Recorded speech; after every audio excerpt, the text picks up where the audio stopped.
There's some things that I've seen and experienced in the last few weeks which have made me think it's really important to get this info out there. If you come across someone who you think is unresponsive, whether it's your child, whether it's a stranger in the community or someone that you know, there's an algorithm as part of basic life support which we need you to follow.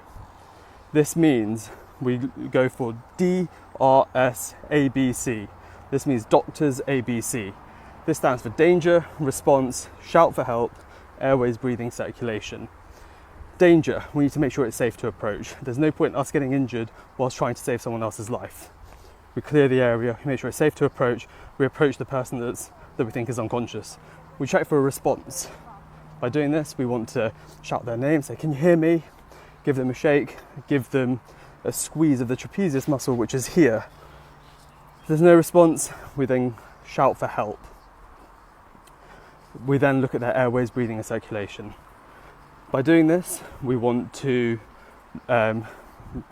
tilt their chin. We can go through this in detail because it will be different depending on the age of the person who is unconscious. We listen by putting our ear over their mouth. We are looking across their chest to see if there's any movement and chest wall rise. And then we are feeling for a pulse.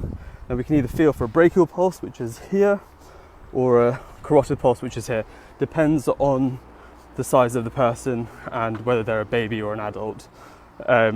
So in babies we go for the brachial, and in infants and older children, teenagers and adults, we go for the carotids. If there is no response in children, we give rescue breaths before starting compressions, and in adults we just start compression straight away.